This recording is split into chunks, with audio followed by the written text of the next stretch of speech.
کھاتے ہیں بڑی، یہ مہاراجوں اور راجوں کی ڈشیں ہیں جو کشمیری کھانے ہیں نا، ہمارے بڑے بڑے ایوانوں میں کھانا کھایا جاتا تھا، اور وہاں کشمیر میں بھی جو صاحب حیثیت لوگ ہیں وہ افورڈ کر سکتے ہیں اس کھانے کو، یہ کوئی سستا نہیں ہے، بہت کاسٹلی ہے، تو اس کی ایک ایک دعوت پہ لاکھوں روپے خرچ ہوتے ہیں، تو اس لیے عمرہ کے کھانے راجوں مہاراجوں کے، یہ جو ہے نا لسی وغیرہ یہ ہماری ڈشیں نہیں ہیں۔ ابھی آپ نے شخصیات کا ذکر کیا کہ بڑی بڑی شخصیات یہاں پر آتی رہیں، تو آپ بتائیے کہ کون کون سی شخصیات آج تک یہاں پر آ چکی ہیں؟ جی دیکھیں جی، میرے والد صاحب کے زمانے میں تو میں اس وقت چھوٹا ہی تھا، تو ان کے زمانے میں لیاقت علی خان آئے ہوئے ہیں، بھٹو صاحب آئے ہیں پوری ٹیم کے ساتھ 76 میں۔ اب لیاقت علی خان صاحب ظاہر ہے پرانی بات ہے بہت، تو اس کے بعد ان کا بڑا اچھا تعلق واسطہ ہے، آرمی آفیسرز بہت آتے رہے ہیں، شیخ رشید صاحب کا بچپن یہاں گزرا ہے، تو میرے دور میں 84 کے بعد جب میں ہوتا تھا، میرے دور میں جناب یہ میاں نواز شریف صاحب کے ساتھ بڑا اچھا تعلق واسطہ رہا ہے، ان کے کھانے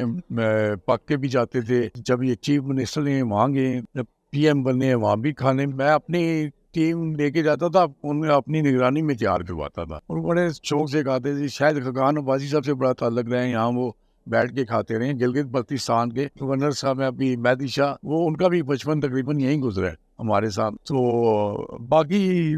بے شمار شخصیات ہیں، جنرل امیر گل صاحب آگے 2-3 دفعہ، اللہ جنرل تشریف کرے انہیں، میں نے انہیں روکا ٹوکا بھی، میں نے کہا جی رش میں کہاں آ گئے آپ لوگ، وہ کہنے لگے ہم عوامی بندے ہیں بھائی کیا ہو گیا، پھر ان کا کھانا میں ان کی کوٹھی پہ وہاں بنگلے میں بھیج دیتا تھا، میں نے کہا جنرل صاحب نہ پایا کریں یا رش ہوتی ہے۔ ویسے آپ کے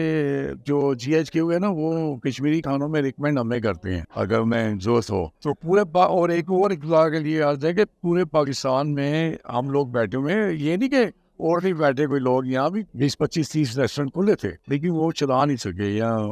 بلا عالم کیا مسئلہ تھا چلے نہیں، تو فی الحال تو ہم ہی اللہ کے بدلے سے بیٹھے ہیں۔ اچھا، سیاسی شخصیات کا بھی آپ نے ذکر کیا کہ بڑی شخصیت آپ کے پاس آتی رہی، تو سیاسی شخصیات آتی رہی ہیں، لوگ تو سیاسی شخصیات کے پاس جاتے ہیں اور وہ ان سے بہت سے بینیفٹس بھی لیتے ہیں، اور سیاست میں بھی پھر وہ داخل ہو جاتے ہیں، جیسے تو آپ کے پاس آتے ہیں، تو آپ کا کبھی دل نہیں کیا کہ آپ بھی سیاست میں آئیں؟ دیکھیں جی، میں ایک دفعہ یہاں میاں صاحب کے ساتھ لندن میں بیٹھا ہوا تھا، ان کے گھر میں گیا ہوا تھا، لندن پارک لین میں، ہم لوگ ڈائننگ ٹیبل پہ بیٹھے کھانا کھا رہے ہیں، وہاں بات چیت چلی کہ مجھے پوچھنے لگے میاں صاحب کی ہمارے صاحب کوئی سیاست کا شوق ہے؟ میں نے کہا میاں صاحب آپ جیسے لوگ پیٹھ پہ ہاتھ رکھیں تو سیاست تو بھاگتی دوڑتی ہے، تو وہ مجھے انہوں نے ٹول لگائی کہ کیا پوزیشن ہے، تو پھر انہوں نے مجھے کہا کہ آپ جب واپس پاکستان جائیں گے نا تو مجھے مل کے جائیے گا، میں آپ کے ذمہ داری لگاتا ہوں، لیکن انہوں نے آفر کی تھی مجھے سیاست میں آنے کی، بلکہ ٹکٹ دینے کا بھی ذکر ہوا تھا، میں بیٹھا تھا، میرے ساتھ میاں صاحب، شہباز شریف صاحب اور ان کے بیٹے چھوٹے بیٹھے ہوئے تھے، میرا بھانجا تھا، تو ہم ان کے ساتھ کافی وہاں انجوائے کیا میں نے،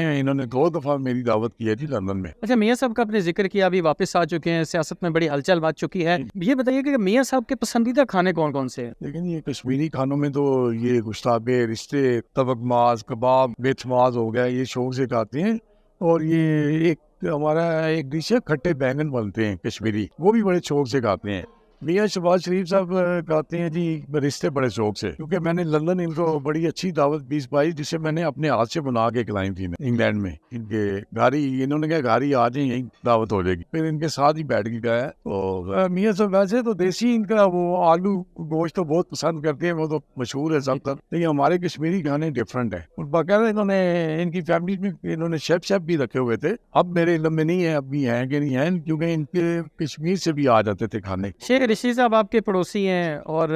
ان کا بھی یہاں پہ آنا جانا لگا رہا، تو ان کی پسندیدہ ڈشز کون سی ہیں اور کب تک؟ شیخ صاحب ماشاء اللہ جی بڑے خوش خوراک رہے، میرے بڑے بھائی کے کلاس فیلو بھی تھے، میرے بڑے بھائی فوت ہو گئے سب سے بڑے، ان کے ساتھ یہ پڑھتے رہے، ان کا بچپن ہمارے گھروں میں ہی گزرا ہے، یہ میری والدہ کے آدمی بڑے ہوئے سمجھتے ہیں، یہ آتے جاتے رہتے تھے۔ اچھا، شیخ صاحب جو ہیں یہ گشتابہ اور ہمارے تقریباً سارے کھانے پسند کرتے ہیں، لیکن گشتابہ بڑے شوق سے کھاتے ہیں، اور 2-3 دانے تو رگڑ ہی جاتے ہیں، حالانکہ بڑا ہیوی ہوتا ہے۔ اچھا اچھا، تو اللہ خوش رکھے جی، اچھے ہیں، ہماری عزت کرتے ہیں، تو بھائیوں جیسے ہی ہیں ہمارے۔ باقی سیاسی جو ٹچ ہے جو بھی ہے وہ اپنے اپنے ہوتے ہیں، کوئی اس میں نہیں، ہم اس چیز کو لائٹ ہی لیتے ہیں، سیریس نہیں لیتے کہ آپ کا کس پارٹی سے تعلق ہے، کس پارٹی نتھنگ، ہمارے اپنے ذاتی تعلق ہیں، ٹھیک ہے چل رہا ہے۔ جی بہت شکریہ، ہمارے ساتھ موجود تھے دلبر ہوٹل کے آنر، اور یہاں پر جو اسپیشل کشمیری کھانے جو مقبوضہ کشمیر ہے وہاں کے جو کھانے ہیں وہ یہاں پر ملتے ہیں، اور بڑے ہی مزیدار اور اوریجنل وہی کشمیری ٹچ ہوتا ہے, کشمیری ٹیسٹ ہوتا ہے. تو آپ ایک دفعہ ضرور آئیں اور آ کر کھائیں اور پھر بتائیں کہ ان کا ٹیسٹ کیسا ہے.